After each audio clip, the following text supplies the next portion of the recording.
truth, this is the place for you. Don't need to complicate it, it's best to keep it basic. Open the book, the word itself approved. He's Alpha and Omega, the answer since the early ages. What you should do is learn about the greatest. Just so you know, our door is always open. Let's study together instead of debating. Share our differences, let love heal all that's broken.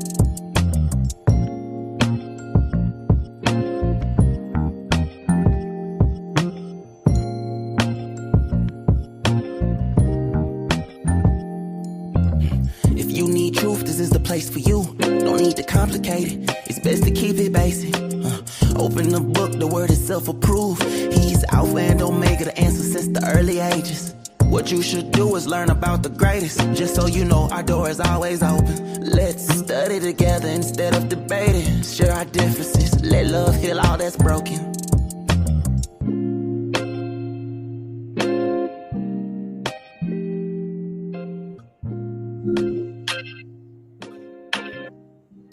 And shalom alaikum to each and every one of you. We're so glad to have you with us today. This is yours truly, Apostle B.W. Jones Sr., right here on The Proceeding Word. As you always know, we let you know every single solitary time that man, the human, you, me, does not live by bread alone, but by every word that proceeds out of the mouth of Yahweh doth man live. Let it hit different, because it needs to hit different for so many of us who think we understand that process or that statement that man does not live by bread alone. It's far more than we really think. My tongue, pardon me. Let me drink water, make sure it's not so sticky. How about that? We're glad to be with you today. I'm excited about the teachings we have for you and understandings about what's going on in your natural time, in your real world, globally. And then how we associate them biblically. And there's a lot of things being associated biblically to these world events that are as inaccurate as, in my impression of making potato salad and putting raisins in it. Now, I'm sure there's some kind of a pathway for that, and maybe somebody enjoys that, but I'm just not feeling raisins in my potato salad in any way, shape, or form. But now that I think about it, if I put the textures together, I might get used to it, but it don't make it right the way potato salad was intended to be made. All right, so at the end of the day, let's talk biblically about what Yahweh is doing in our regions, in our times, and in our seasons. So again, we're about to enter into Shabbat. Many of you have already entered into your Sabbath if you're calling or with us from other continents, such as our the continent of Africa and the countries over there, South Africa, Kenya, Ghana, Accra, Uganda. We're so glad to be with you. Mali, we're so glad to be with you. Sri Lanka, we're glad to be with you as well. Jamaica, all of you, whatever country you're with us on, from Vietnam, beautiful people over there. Look, just know that there is a prophetic utterance to everything going on. The question is, are we there yet? Is this world political things and nature of beast of humanity, or are these things biblical prophecies? And so many of you have been hit and slammed by the different supposed authorities of the faith and leaders of major and big churches. And let me tell y'all something, just because your church is big doesn't make you an authority on the kingdom of Elohim. Just because you worked really well on being able to house a few parties and call that church, I said it. And just because you're able to encourage by your church growth group planner system does not mean it is the pleasing of Elohim. And so we want to make sure we're getting this stuff rightly, because we can gather a lot of people into a place and never educate them and edify them on the reasons for why, in this case, we gather to talk about Elohim, because we'll talk about him and then what we hope from him, with never having followed his instructions and plan for those gathered. So when I say what I say, it's not to cast shade. It is to lift the rose-colored lenses off of many of the eyes that are in this coming to meeting place and not understanding why you are to meet. You're meeting there with reasons you understand. We're here to have an alternative to clubbing, to have an alternative to Halloween, to have an alternative to horror night, to have an alternative to this, that, or the other, so that we can have a place to go and say, hey, we had a wonderful time, because ain't no party like a Holy Ghost party, because a Holy Ghost party don't stop. So when we came in the world, born into sin, shaped into iniquity, we was always at the club. Yo, hey, turn it up, whatever it is, right? But now we think that the gathering to the church is a substitute for the life we were born in, so we can assimilate better to this new born again life. And this is where you'll always find my heart grieved and my soul so complex about it. But my brain is like, look, if we're going to get it, we're going to get it. If we're not going to get it, that's on them. So we're not understanding. We know why we're gathering at the church, and it's a false pretense. We're gathering to have a substitute for the life we were born into, the life we were reborn out of. So we're no longer getting high on crack or weed or acid or PCP or whatever. Moderators, my screen, please. We're not getting high on these different things in these different ways. And at the end of the day, we need to make sure that we coming in come for the reason he wanted us to gather, when we gather to talk about him. All right. Now, there's very few of you on here today. I'm sure it's because of the weekend, and I hope that everybody is good with it. But we're where we are at present. Now, a lot of the stuff that goes on is pretty much not knowing his word, so we don't know how to proceed in his word. And therefore, we have our own reasons for why we gather. And there's a way that seems right unto a man, but in the end of that way, there is death. Okay. Now, moving along into the political viewpoint of our globe right now, and the conversations from mega churches, which I do love. I know many of the pastors and leaders were good friends, but there are so many other things that go into what you're seeing on the BBC, what you're seeing on the CNN, what you're seeing on the NBC, what you're seeing in the PBS, what you're seeing in any of these news, TMZs, all this news, entertainment, whatever it is that's feeding you propaganda of a particular programming from an organization. All of that is good to hear. It's good to listen to, but when you are dealing with world issues about Elohim and the salvation and the kingdom, him building the kingdom in the earth, make sure you follow the writ first. And then from the writ, you're able to do what 1 John 1:9 talks about. 1 John talks about, by trying the spirit of what you're receiving by the spirit of his word of instructions, to see if what you're receiving in this world is actually of Elohim or not. So when we begin to look at life through that lens, through that process, and that way, we can do away with all the ulterior motives of the kingdoms of this world, i.e., the enemy of Elohim's faith, and therefore get back to his faith, because we're able to reject kingdoms of this world's concept, but know we can navigate them better because we know what his kingdom that made this world is asking from us, and we can live in that. No matter what the world is doing, we won't be troubled.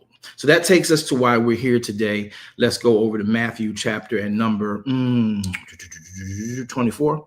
Y'all join me there real quick. I'll put my Bible on the screen in just a few moments.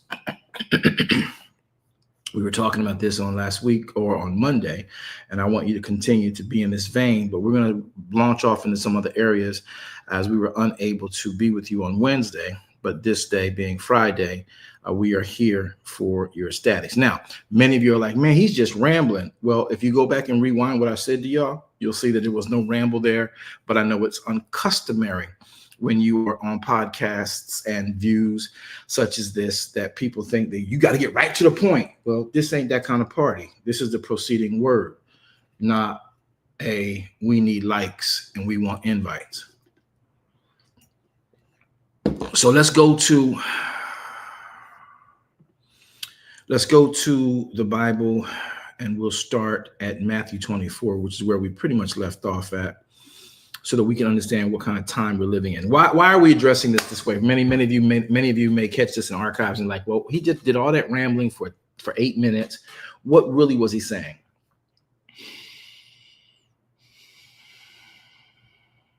Do not rely on preaching alone to inform you as a believer in He who hung on the cross, a believer in the rapture, a believer in the God of Avraham, Isaac, and Jacob. Do not depend on preachers alone, especially in this evolving time of social media and likes and popularity and what goes viral and catchphrases that can, make you wealthy if you say the right thing and it intrigues enough people and appeals to their sensitivities and or their vulnerabilities and then makes them feel encouraged to move on. Be very careful of that when it comes to knowing Elohim's plan for all of humanity, meaning bring his kingdom into manifestation in the world his word made. And for the reason the word made the human, to maintain the world the word made. So here, fear-mongering along with whoremongering are a very normalized common vein. And we have to get rid of and move away from being sent into fear or sent into false hope that the word, which is our hope, does not purport, and that the timelines that the word, our hope, have given. So when you see what Messiah tried to give us forewarning of, you now know how to respond and not get on crazy bandwagons of putting yourself at risk of cursing a people that Yahweh says he blesses. Now, if you don't understand what's going on with the war times and what's happening right now, then, you might not understand this conversation. But let's talk about the word. Now, today we will do what we did on last broadcast, proceeding word, and that is let you know that the word of Elohim are the first 5 books of your Bible. And then in the second half of the Bible, called the New Testament, Hebraically the Brit Chadassa, there are 5 books as well: Matthew, Mark, Luke, John, and then Acts, a portion of Acts. Those are the word manifested. That is the living word, the life and the record of Yeshua HaMashiach, who is Adonai in flesh. That is the living word, and he only speaks the word of the Father. He only does the work of the Father's words.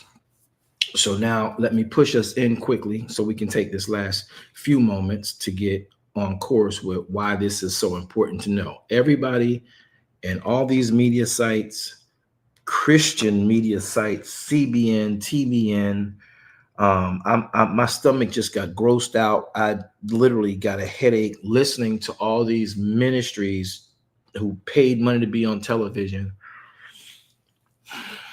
and are, trying to make themselves authorities of what's going on in the times. And I'm the prophet of God, and I'm telling you prophetically that this is what's happening. And these are the people that are supposed to do this. And guys, I can shoot buckshot holes through all of this stuff just by reading the Writ. And it's scaring people into, I'm sorry, but I got to say it, to giving.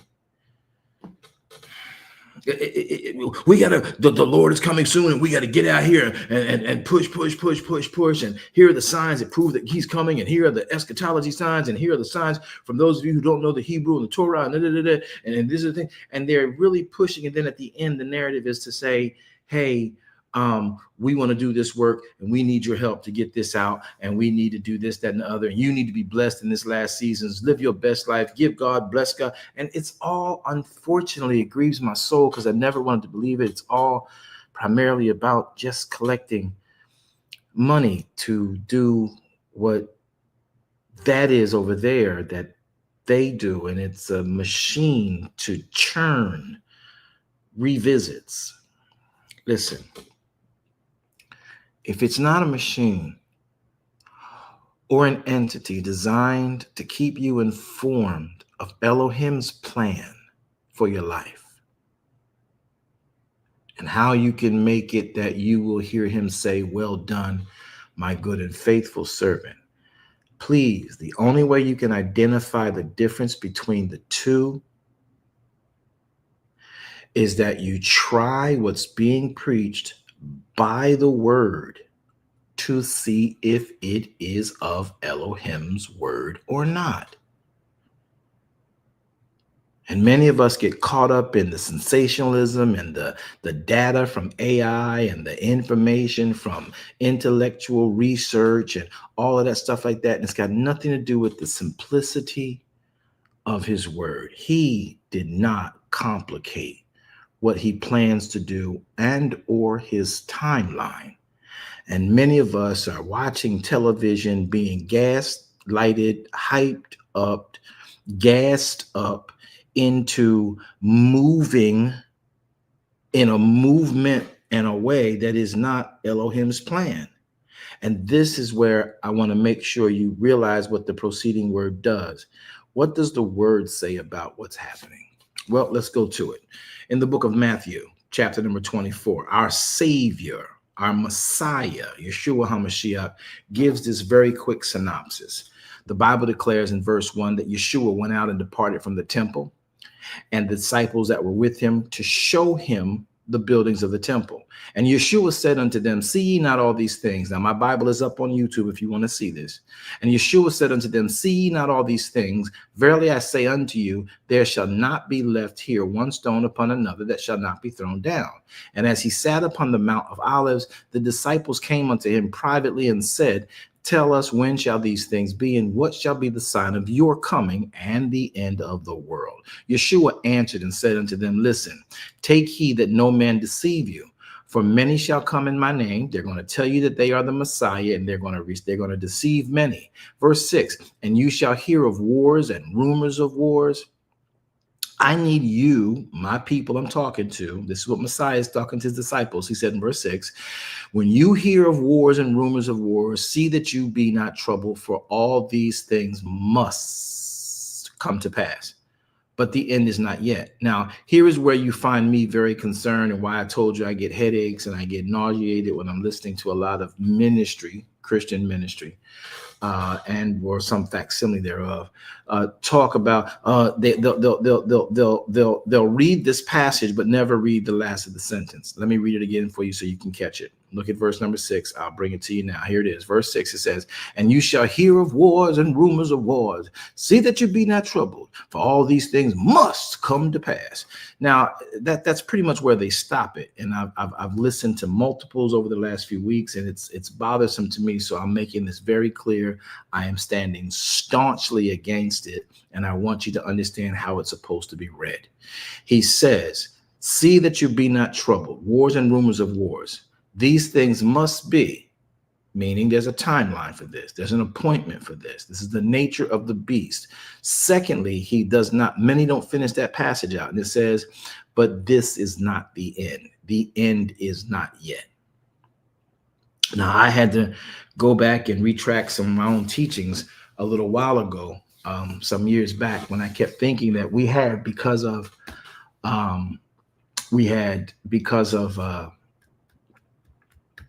the years of Jubilee, the 50-year increments.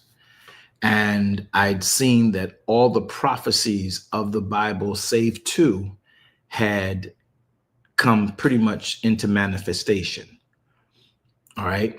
And my thing was, none of the prophecies that Messiah made or the prophets made about the coming of our Savior need to be done. All of them has been manifested. So there is, we don't know what the day is going to be. We don't know what the hour is going to be. But there is nothing holding back the coming of our Savior. And then I had to retract that because I had taught that for years. And as I'm looking over it and I'm singing here and paying attention, he's telling me, but he's given us time zones. Some things have to have happened. And then some of us will forget about it because we will allow ourselves to get complacent in the fact that, well, where's the coming of our Father? Y'all been talking about this for years. My grandma, your grandmom, their great-grandmom, granddad, been talking about this for years. Where is the coming of this Savior? That stuff ain't going to happen. The world we living in heaven and we living in hell right here on earth. Y'all better live your best life and forget about everything. And so I began to look at it. I'm like, oh, now that I know that we're in the year 5,875, I understand now that one day is as 1,000 years and 1,000 years is as one day. So in order for Messiah to come, we're at 5,008. There could be another 200 years before our Savior returns. That should scare some of us. But it made me really register and think about what's going on. I'll talk about that in separate Bible studies. Are y'all out there? I don't think anybody's out there. I know I've been going on and y'all probably think I've been rambling. You'll appreciate this more when you go back and watch it on the review. But the issue here is that when I was telling you about 8 to 5 years ago, that we only have a couple of years left. It's possible, very possible. But then though the signs have manifested, the more I read the Torah in Shabbat, the more I realized that the times have to manifest as well, because there are 7 days. There are 7 days of existence. When Yahweh made the 7 days, he made them days 1 through 6 and then gave us the Sabbath day of rest. Please pay attention. So in the carrying out of what he created in a microcosm of what he's done, the 7 days he made the earth, the 6 days he made, and the 7th day he gave as a gift. They rested in that 7th day. Now, a day is as 1,000 years, and 1,000 years is as one day. We are presently in year 5,875. So if I take and divide that number by that math, it means that we have and are in the latter part of day 5 heading to day 6, because a day is as 1,000 years. 1 day, 1,000, 2 days, 2,000, 3 days, 3,000, 4th day, 4,000, 5th day, 5,000. And we got to get through that. We're at 5,875. So before we hit 6, which is 200 years away, get it?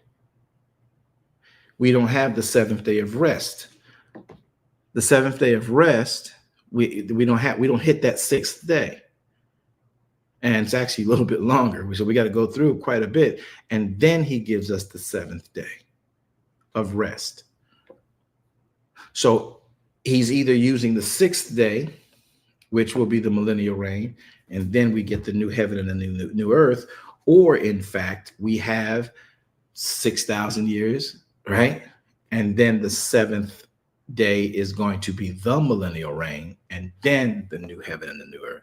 So I've had to actually turn around my brain on this and let the Writ tell me, instead of the eschatology that I had learned by commentary from those who would use the prophets, Ezekiel, Daniel, Isaiah, John, Revelations, in a way that did not correlate with the Torah. Remember, Elohim is very orderly.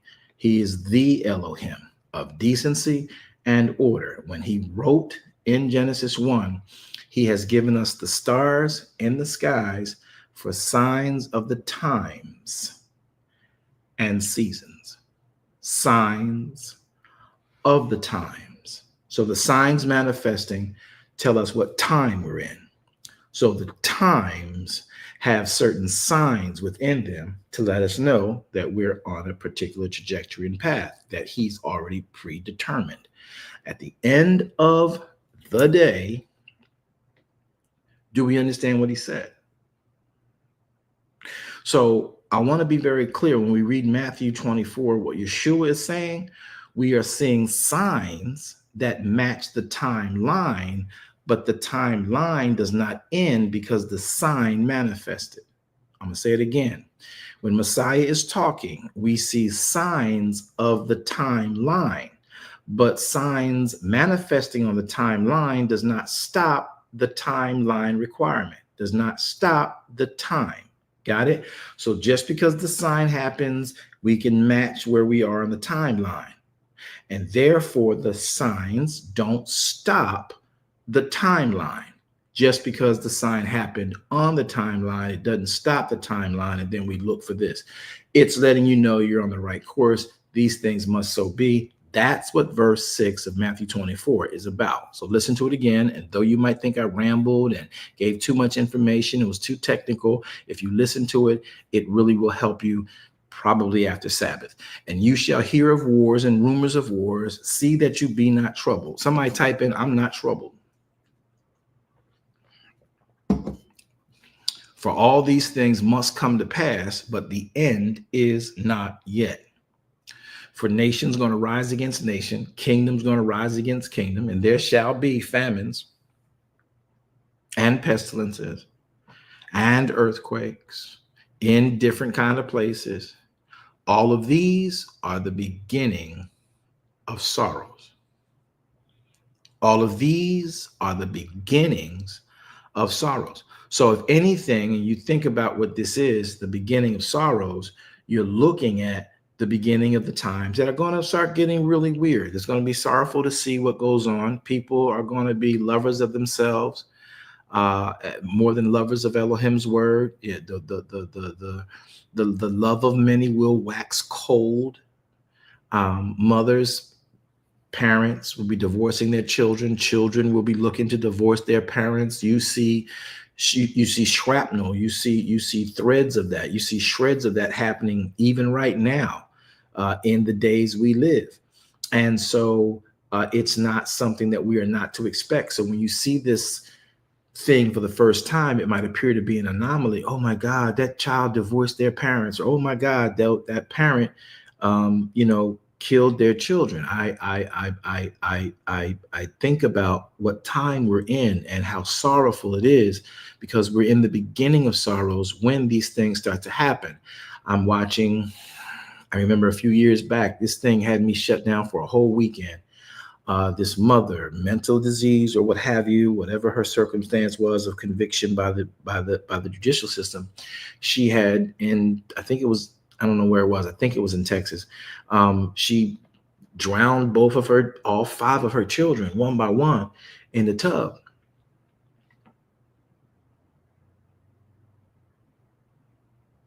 And then the other day, I'm looking at someone put their children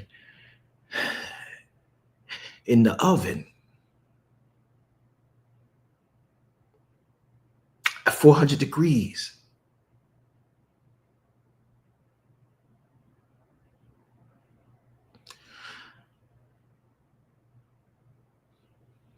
Then I'm watching brother kill his brother over a ring their deceased dad had. Then I'm watching mom hate daughter, grown mom hate grown daughter, because they became friends while they was growing up, and mom let little girl become her bestie, and now they out clubbing and they get themselves in a conflict over a dude who secretly was getting at both of them, and then they end up doing something to maim each other horrifically. And the love of many will wax cold. This is the beginning of sorrows, where the love of many will wax cold.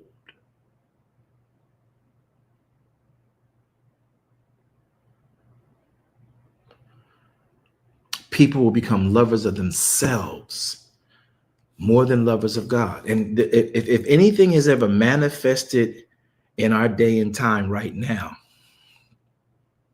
if anything has ever if social media has not been a doorway and a beautiful, clean window into how many people love themselves, selfies, loving themselves. Oh, that's just the app. That's what we do. But the app was generated behind some person who, in fact, was in need of attention, that they came up with the selfie and it caught on. So the spirit for why the selfie was created, though we've normalized it, does not negate the fact that we become lovers of ourselves.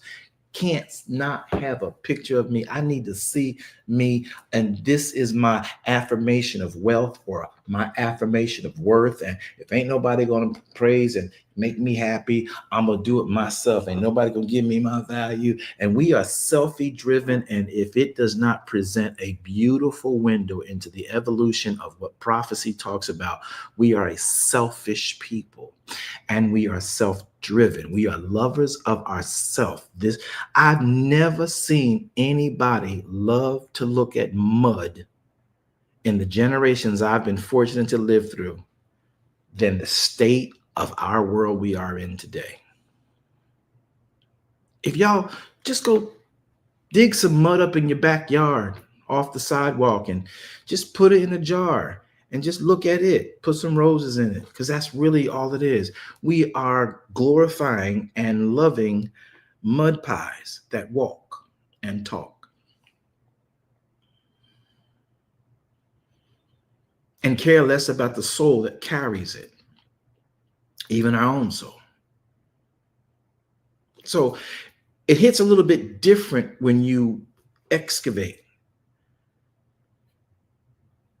and you peel back the layers to it. We've become lovers of ourselves and not lovers of God, and then selfish in it that we do our little thing, make our little mess, and then we say, God, you like the mascara I put on? God, you like the haircut, the toupee I put on? God, you like this suit and this tie I put on? God, you like this dress I put on? God, you like the organization I connected with because they got political connections, so I want to be in that because you want me to be wealthy. God, you like this group I'm with over here because they have a mental thing for those of us who've been through divorce and those of us who've been through loss of parents and children. And so I'm a part of that group over there now. But all of these things. So God, you bless what I'm attached to. God, you bless what I bought and adorn myself with. God, you bless where I'm trying to go. God, you bless my dreams and aspirations that guru that was a super hype guru taught me that I need to have self-worth. And you bless what I'm trying to do. And no one ever asked Elohim, do any of those adornments fit you and your purpose in the earth?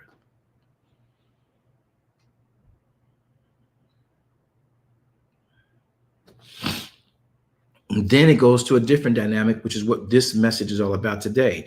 Is this, in fact, world politics or biblical prophecy? God, they're fighting with Israel. And I know I read about Israel in the Bible, and I read about Iran in the Bible, and I read about Palestine in the Bible. And God, they over there having a war. And God, you blessed Israel, and we're supposed to pray for the peace of Israel. God, bless me when I pray for Israel. And God, bless me when I pray against this other group, Ishmael and Israel. They fight against each other. And I'm all for Israel because Jesus came out of Israel, and I don't want to fight, and I'm going to fight this. And God, bless my viewpoint on this, bless my political viewpoint. And none of the alignments, none of the viewpoints that we have, which are selfish because of our intellect, and they are selective because of our choosing and our rights to be free will moral agents, match up with his word. You don't even know that you don't pray for the peace of Israel. You don't. You pray for the peace of Jerusalem. You pray for the shalom of Jerusalem. And if you don't know what that means, then you don't know what you're praying for. But you do have a pastor, you do have a preacher, you do have somebody you tune into on TBN or CBN or NBC or Word Network or whatever religious outlet that happens to have religious people preaching, and they're telling you, oh, God told me in a dream that Israel's gone to war with Padam and Ram. And you don't even know what these countries do, where they come from, where they're connected to biblically, but yet you see war. It ain't right to be at war. God don't want us to be at war. God don't want this. And now y'all warring with Israel. Israel today is not Israel biblically. And if half of y'all studied in Bible study or half of us studied in Sunday school, we would have had the inquiries, natural, innate inquiries to say, where is that Israel today? Because the state and the nation of Israel today is not the 12 tribes of Israel, which is where the blessing and the empowerment and the process began. So when you don't know those things, you don't understand that we're doing things just because somebody said, see, it's in the Bible. The Bible said, pray. The Bible said, pray for this. And you ain't supposed to fight your neighbor. But yet he just said, Messiah did, that there's going to be wars and rumors of wars. Nations are going to rise against nations. Listen, y'all, these things must be. But don't be troubled. If you and me don't be troubled, you're safe. Thus, salvation. You're safe. Don't freak out over what I'm telling y'all is going to happen. It's going to happen. So when you see it, don't weird out. You're going to see AIDS. You're going to see Ebola.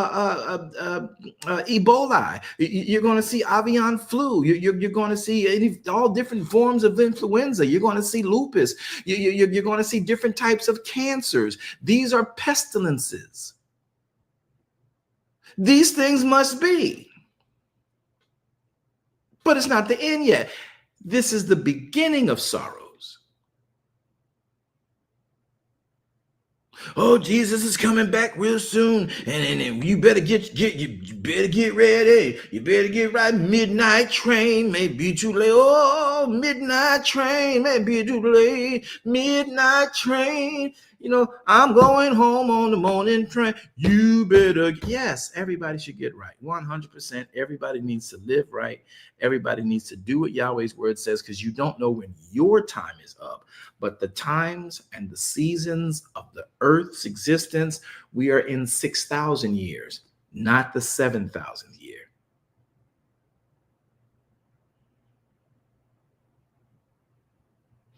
"6 days shall a man work." So we're to be working for 6,000 years before we enter the 7,000 of rest.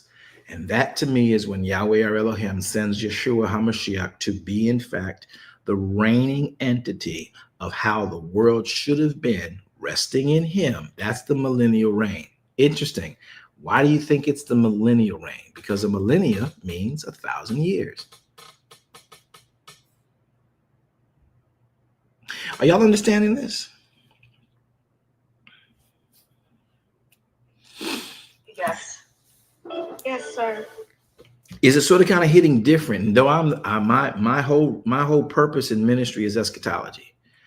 So I'm not going to play with you about it, but there are many things that people have played with us about as Christians, and we've jumped on them because, well, that sounds right. Yeah, the prophet said that in Ezekiel. Yep, he said that in Daniel 70 weeks, and Ezekiel 32, and Daniel 17, Isaiah 17. And brother, sis, ma'am, sir, prophet, pastor, bishop, apostle, teacher, mega. Oh, listen, read them all, study them, unpack them, made manifestations within them to show the manifestations within them, to understand that sometimes we just talk to be talking because we're selfish and we need likes and we want people to follow us and we want people to be with us and be on our vein, because the person who is liked apparently can persuade people to do what they want to get done, which is primarily just to pad their own pockets.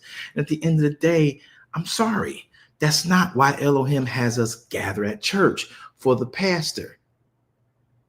He has us gather at church as a pasture where the lambs come and eat, not the pastor. who is supposedly the title of a shepherd, because it's the pasture. That's what David says. The Lord is my shepherd. Yahweh is my shepherd. I shall not want. He makes me to lie down in green pastures.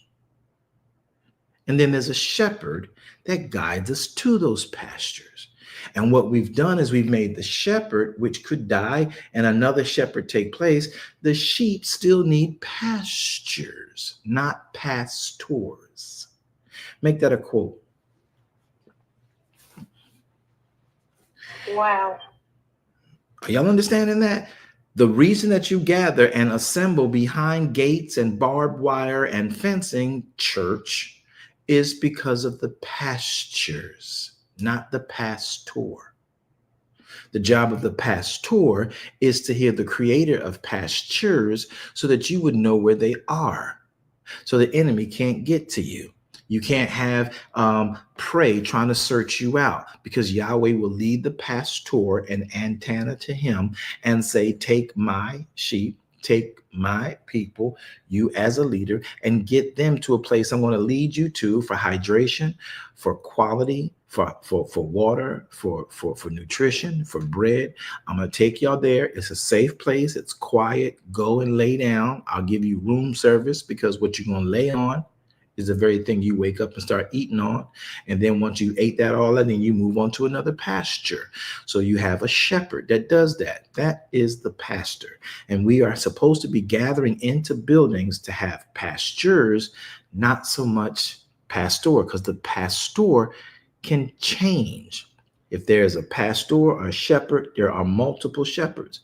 And if the present leading shepherd should decease, someone else should step into the place. But the purpose is not for the seeking of and the following of a pastor. It's for the finding of pastures.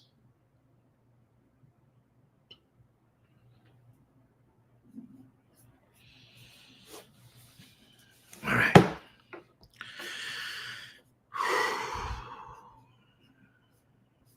Okay, so I hope I didn't offend anybody with that comment, those statements, because they're just the reality of where we are. And it doesn't mean that your pastors, being leaders to pastures, don't make wrong turns, don't fall into ditches themselves, don't fall into oil slicks or quicksand themselves. The issue is something and everything is about Elohim getting that which is his to safe places, to propagate his kingdom and intention in the earth and build on his foundation. Pastors, shepherds, help to get the flock to that place. You don't love and fall in love with the pastor or the man, the woman. It's the mentality to follow the plan and listen to the word of Elohim in their right and in their wrong. That's what it's about. So when we get around institutions and organizations about God, building a church, and the only reason that we build church and have this whole thing about, oh, we gotta start building churches because Jesus is coming back soon. And look at the signs of the times. We got wars and rumors of wars, and we got, love of many waxing cold and all of this. And Jesus is coming back. And then we just saw the tetrarchs in the signs, and we just saw the red blood moons. And now we're looking for a red heifer and a white heifer. And we know all these signs are what was talked about in the Bible. And the prophets, they told us this and they told us that. And then we've seen it over here. And I'm going to show you in the Bible where this is at. And then the economy, and then Babylon, and then Persia, then Persia Minor, then Asia and Asia Minor, and then all these things, and the great white whore and the great red whore and God's wrath and all this stuff. And just because you read a statement does not mean you are propagating his intention. Gotta let him lead you into it and guide you into it. That's where Torah comes from.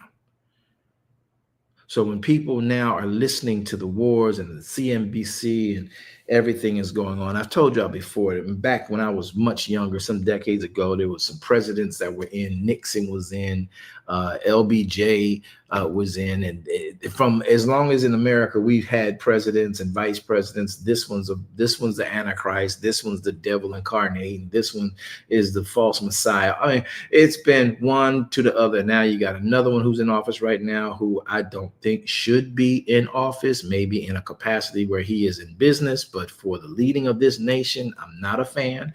Did not vote, but he is, by the vote of the people I live with, the president and the chief. He is the POTUS. Okay. And then we have to honor that and comply, because we have to obey them who we've given rule over us. And you don't tear him down now that he's in office. If you're smart, you pray for him in office so that he can, when he realizes circumstances were beyond his political aspirations and agendas and plans and speeches, that this is real humans, real lives, real situations are really being affected by it. You pray for him to have the wisdom of God, because he is, in the United States of America, your POTUS. Simple and plain. He is the commander in chief of these wonderful states of the United States of America. And though he may not have been your option and your choice, you don't shoot him down now that he's behind the wheel. What idiot would shoot the person driving the bus? And you can't drive the bus. You may not have wanted him to have the keys to the bus, but he got them now. Why would you make attempts to hurt him? That's stupid if he's carrying you in the vehicle he's driving. Does that make sense to anybody but me? So just because who you elected to drive the bus isn't driving the bus, you don't team up with them to destroy that person. You at least get them to where, okay, I didn't really want you driving because you be a little wild on the road. Well, you know, the only time we can change drivers is at the next stop in 4 years. But as long as you driving, I'm gonna help you. You need gas? Stop the car. I'll get out and get gas. We need oil. Hey, look! Did you see the engine light is running on the truck? Can you pull over so we can get oil and get some coolant and whatever? Help them get the vehicle to the next checkpoint. Then change the driver at the legal checkpoint in a place of change. This is where we keep making ourselves worse than we need to be. Okay, so remember, when you look at so many different things in our culture, in our society, we can sabotage ourselves just by not knowing the plan of his word going forward. We need to stop just listening to preaching that's screaming at us, hollering at us, and sometimes gaslighting us, and propagating, again, a grave degree of selfishness. We live in a very selfish country. And just because you do something for people, let me show you how selfishness and the love of self over the love of his word looks, because some of y'all might not know. You know, on social media now, we have this avenue that has evolved that if you go out into public and you are Christian, see, God said we're supposed to bless people, and then you walk out and you see a homeless person and you videotape you blessing that person, that's loving yourself. That's not demonstrating the grace of Elohim, because Messiah would have done that in humility, not in a grandiose way like that. He would have never caused that person to be made ashamed, though being helped, at your gravitas, your grandiose, because now you still stepped on that person to make yourself look up and look greater. Oh, and then I'm gonna help you up. No, you really stepped on them, because you gave them what you could afford to give them. If you really wanted them to be really helped up, you would have made them level with you, because that's what Messiah did. Messiah didn't throw down a little bit of money for us to go and get something to eat. He didn't just throw down a couple of dollars and say, hey, look, we want to bless you and get you an apartment. No, Messiah took us and brought us alongside of him and said, now, if you keep walking with me while I'm walking, we all going to be good and you can be where I'm at. That's what Messiah did. And what we're doing in this day and age is, look, see, God bless me. I got $1,000 right here. Shoot, I can give up 500 of it. You know what I mean? Because I got another $1,000 coming in next week. And this is what you're supposed to do. So you're supposed to turn around and give back to your community. You know what I'm saying? That's what you're supposed to do. You give back to your community. You know what I mean? And watch God, and watch God bless you. See, look, watch this. Hey, lady. Hey, man, how you doing? Bro, man, I see that. Oh, that's all you got? Okay, listen, man, look, we want to give you some backpacks and stuff. And we want to give you some for your children to go to school. We want to give you some, look, we want to give you some free gas. I see you struggling. You just asked for $5 of gas. Man, let me fill your tank with a full tank, bro. And get you the top stuff too. Not that little cheap little gas, that 89. We want to give you that 93% in your car. You know what I mean? And if you got to talk about that to other people rather than do that in front of the presence of Elohim, you love yourself more than you love Elohim, because loving Elohim would never let this person feel embarrassed, no matter how they got themselves in that condition. You would never let that person feel embarrassed by broadcasting into the world and identifying them in that moment, knowing that they're so desperate. You helping them is more important to them than what they find out later, should they get their come up, that you used their plight to give you more height. Make that a quote. Don't use another person's plight to give yourself more height. And if you do your alms, you do them in secret. And when that person gets to come up because you helped them, maybe that was just the nudge they needed. They will never forget what you did, and they will pay it forward. And you and them glorify the Father. That's the goal. So much of what you guys see going on right now is, and let me conclude this today, is world politics, not biblical prophecies. The end is not yet. And it's a prophecy in the sense that these things have to be. They're told about. Now, I didn't take you as deep as I'd preferred to because we missed Wednesday and today is Friday. I'm going into Sabbath. We can talk about some of that from a sabbatical point, from a Sabbath studies point. And I'm hoping that some of the other spaces and rooms that I've been having the pleasure of being in will be open. Some of y'all that are on WhatsApp that are with us in DKM, I'm thinking about putting together a WhatsApp room to make sure we can all come in and be on that chat for Sabbath. Because sometimes I don't feel like going on camera. I just want to sit back and, sit on my couch and hit something verbal and telephic and just talk rather than be seen and all that. And we all have our Bibles out and we study and just work together. And we've had some wonderful times doing that. So be aware of that alert if you're on WhatsApp and you have my number, you have the number of our staff. Make sure you get yourself lined up with WhatsApp, because that may become our Clubhouse substitute. All right. So proceeding word today, everything you're seeing right now in conclusion is world politics. That's the nature of politics. Wars, rumors of war. Iran, Palestine, Israel. It is not the same as in the Bible, but they are inextricably connected to the issues of the Bible. Now you need to go and read them. In all you're getting, get understanding. What's the war about? Some of it is a family matter from way before you were even born. And then others of it is that family matter having been watered down by others' influence and now escalating in a mono versus mono, man versus man thing. But what does the Writ say about it?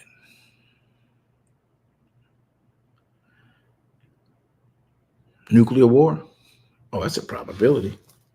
But even if it does, you're not to be concerned by it. What? Are you kidding me? How you sound? Man, you sound crazy. Do you know the science behind a nuclear war? Do you know the science about an occupation?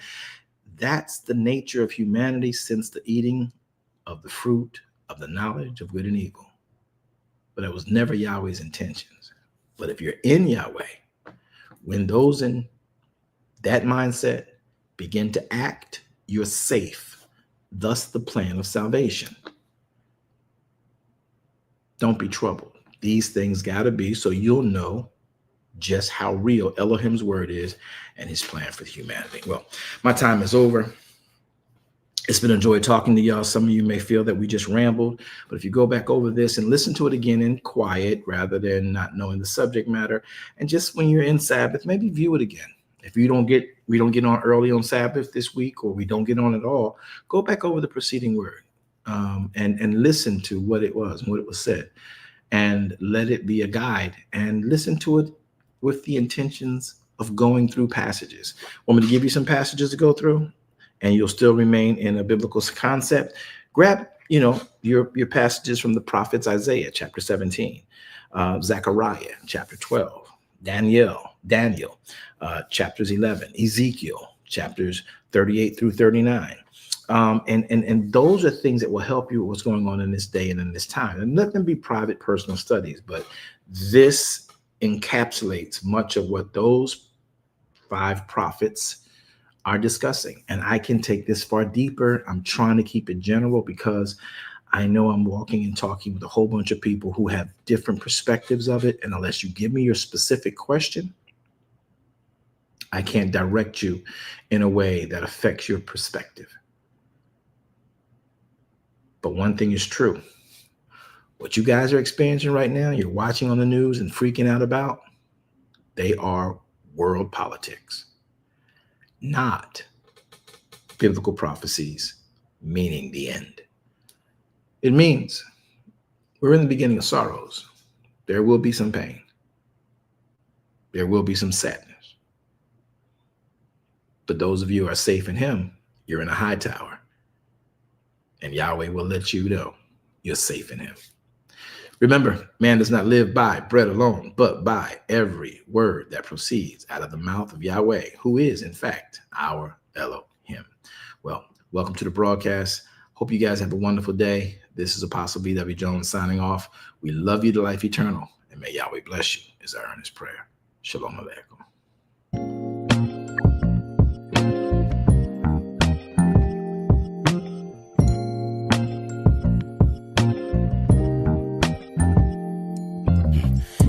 Truth, this is the place for you. Don't need to complicate it. It's best to keep it basic. Open the book, the word itself approved. He's Alpha and Omega, the answer since the early ages. What you should do is learn about the greatest. Just so you know, our door is always open. Let's study together instead of debating. Share our differences. Let love heal all that's broken.